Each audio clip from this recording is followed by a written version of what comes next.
Al pie del Ávila majestuoso, a 920 metros sobre el nivel del mar, en un valle de verde geografía que se abre de este a oeste, surge Caracas, la capital de Venezuela.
And now, our feature presentation.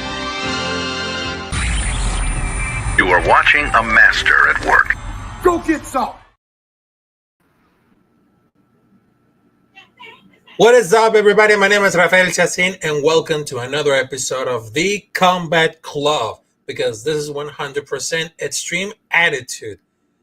It is a club where we can fight anytime, anyone, anywhere. And ladies and gentlemen, we got a special interview. We got another massive W on the Combat Club because not only he won the Dana White Contender Series, but also he got a debut on this Saturday on UFC Perth. Not only for the main event, Carlos Ulber versus Dominic Reyes, but this guy right here represents the future of the UFC. So right now, ladies and gentlemen, representing from Sydney, New South Wales, Australia, for the land down under, let's give it a welcome to the Mr. Battle Giraffe, Cam Rowston. Welcome, Cam Rowston, to the Combat Club. How you feel? Because I know this weekend is UFC Perth. So how you feel about it? Hey, thanks for having me. Yeah, I feel good. Getting pretty close now, but ready to go. All right. So first and foremost, I understand that you won the Dana White Contender Series, which is not that very easy. And you have a fight, which is pretty much kind of amazing against Andre Petroski, who has a record of 12 wins and 3 losses. And I know it's going to be your first time right here at the UFC, which is in Australia, which is on Perth. So I understand that Cam Rowston has the game planned to go against Andre Petroski, because I understand it's going to be like something about like the clinch, the wrestling. So tell us how about your debut on the UFC. It's going to be really confident. Yeah, it's going to be a pretty tough fight. Like you said, he's had a few fights in the UFC, and he's going to be looking for a grapple and making it close. But I'm ready for that. I've been training for that, and the coaches have got a good game plan to kind of nullify his grappling and his clinch work. Yep, I understand that about it. And I understand that so many persons all around for the social media that they talk everything about Cam Rowston. But for me, in my case, I see like a lot of things going to happen right now. So he's just like an underdog who needs to get up with the story. Because I understand that some person that say it up, he doesn't know what the clinch it is, because I understand you're a grappler guy. I mean, you had the control the distance, how to float, and how to get on the clinch. And I know that you're very excited because you represent the whole country, the whole nation, Australia. And after you just won for Dana White Contender Series, I mean, I love it. They wanted asking for like a quick turnarounds, the knockouts. I mean, that was very good. I mean, you have a great finish and bounce back, because they love the trend asking for quick turnarounds and appropriate cards. And I love to see, like, as an underdog against someone with less experience and late replacement. But I know that you shout out all those haters. You just shut him out because you got a great story as an underdog. Because I know that your record was pretty much good because you also fight against Alfred Stewart in the tournament MMA, but you just lost. Remember the last year they just lost against Torrey Finney at the Session Unanimous at the Contender Series 2024. But you made it after 1 year of training, preparing, and you became part of the UFC debut on Perth after you just won against Brandon Holmes, which is for TKO. So I know this is gonna be really successful to be like the underdog at the UFC with a great rookie that you have to do. Yeah, yeah. It's yeah. I don't really pay attention to all the odds and shit like that. And if I'm an underdog or anything, I just focus on myself and focus on my opponent, and then that's all I can do is just go in there and just fight. I mean, that's really right. But also, there is like another question that I had to make it right because I understand there is a lot of talent in Australia, in Oceania, because not many MMA fighters got the same luck. Because if you guys remember Alexander Volkanovski, I mean, he made it right, not only because his style, his skills, and I understand there's a lot of persons they call Alexander Volkanovski old, but he got the skills, he still got it, he got more experience, and people never forget about Israel Etzendaya, which is as known as the last style bender, and people never forget about the style, the skills. I mean, he just got it all. Even he got 36 years old, and he's one of the best fighters. And he understands about the art, the kickboxer, which is very impressive. And just having the great time to see like the UFC middleweight fights that no one see that right. And I really understand that he had an amazing fight against Galvin Gastelum, Roy Whittaker, which is another one. And I understand you became part of the future of this generation of Oceanic and Australia fighters coming up there. But I really understand about like the influence of MMA Oceanic fighters because not many had the same luck, but they had to really prepare, have great skills, have great wrestling coach, which is really important, and of course have an amazing resume when it comes to like the kickboxing. Yeah, it's that's just the gym that we're at. You know, where a lot of people come to the gym to learn striking, and if you can learn the striking and already have like a pretty decent understanding of grappling and have a good background in wrestling, you know, you can really become a great MMA fighter. Yeah, I mean, you get it right. All right, so we got some comments right now. Salute to Sean Moody, also salute to Daniel Berry. So I know that not many have so many great instances because to be fair, and I know that some of those fighters they became so much important because like you came Rowston. I mean, you became some part of the story that you write. And I know that sometimes those fighters they say, oh, they're really nervous because it's like the first fight. But if I really know what about this, they really had to do with the story. They really know because once you lost it, you never lost the fight. I mean, you just came here as a warrior, as a fighter, and to be honest, right now, I mean, I'm really excited about for like the debut because people want to see like a lot of oceanic MMA fighters because it's very good and then to getting Cameron apart. It must be like a dream come true because probably in Australia is gonna make it big. I mean, there's gonna be like a big step in the competition. So hopefully that momentum keeps rolling. And they're gonna look at it pretty similar because I know you're gonna face against Petrosky, which is not that really serious, which is not that easy. You just came back, winning by knockout, and I know they wanted to see like everybody else, and probably they're gonna see like UFC debut shutting down all the haters and prove they have like the underdog story that never give up. Yeah, that's it. You just if you lose, it's not the end of the world.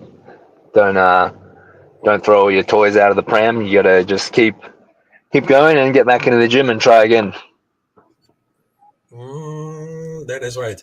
All right, so I know there's like two questions coming up there because we gotta wrap it up for the last. So I know that over your career, you just fought in Urban Fight Night against someone like TT, Jones Francis. Also, you fight with the New Generation Cage MMA Series 3 against Dan Curry. And you just became part of like the New Generation K MMA Series 4. And also you became part of the Eternal MMA. So between for like all over those years, what is the biggest risk on the career that you became in the MMA war? And what about the biggest victory that you earned on your career between all these 11 years at the MMA? The biggest risk I think was probably taking the first fight on Eternal against Blair Breitag. That was a big risky fight.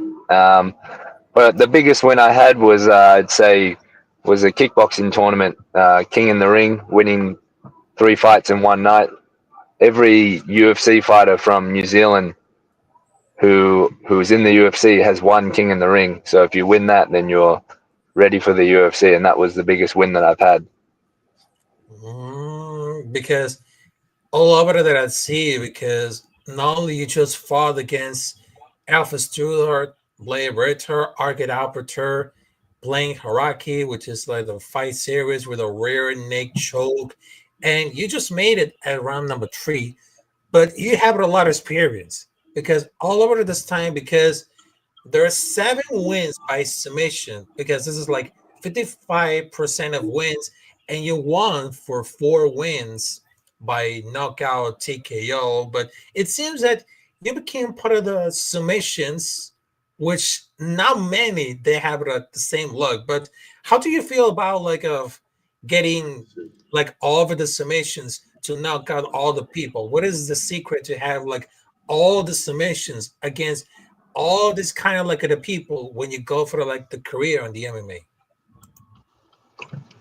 Oh, it's just being a very well-rounded fighter. Just taking what you can get.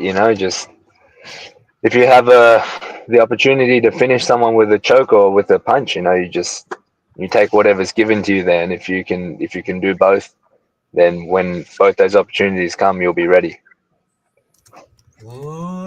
Yeah, it seems that right. Because most of the submissions get punched in the face while grappling. I mean, obviously, because some of the have it because they include the rear neck choke, the guillotine choke, the armbar, the trigon choke, and kimura, which is very, very common because I understand that it comes to like Brazilian jiu-jitsu, wrestling, and striking. I mean, they're about to get ready about it. And you see, because they're arguably there's gonna be like the best submission artist, but also they had to win an MMA fight, which is not that really easy.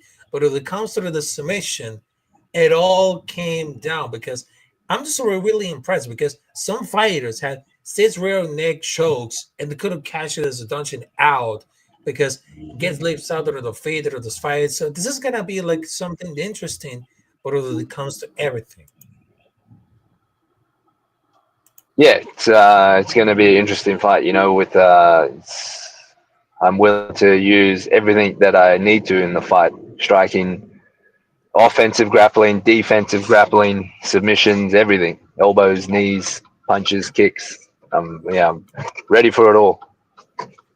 Yep, ready for all. All right, so I just wanted to tell you last question because everybody wants to like to give their thoughts about the youngest generation of MMA to want to practice. Because I understand that I was a former karate do champion and I understand about like discipline, motivation, also mentality, and of course those words that I cannot forget, which is wake up and choose violence. Because I understand in the world of MMA, you had to be ready because and the people, they wanted to judge you, they wanted to criticize you, but at the end of the day, you're not a loser. You're a fighter, you're a winner, because right now you take all the haters, knocking it out one by one to say, hey, I made it. Because after all the hard work, look what I made it.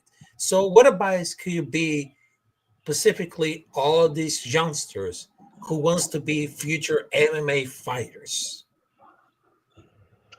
What I would say to them is just stay in the gym and just keep training as much as you can. My old Brazilian jiu-jitsu coach used to say, "Mais um." When we'd be tired, we'd be sitting on the mats. He'd say, "Who wants to do another round?" And he'd say, "Mais um, guys, mais um, one more, do one more round," and we'd just do one more, one more. And the next thing you know, you've done 10 rounds. So just for the young guys, just train as much as you can. Yep, exactly.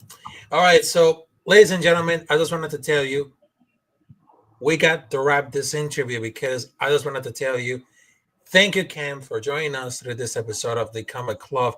And remember, kids, Cam Rowston is going to be making his UFC debut on UFC Fight Night on Perth on September 27th, on Saturday on Perth, Australia, against Andrew Petrosky on the preliminary card.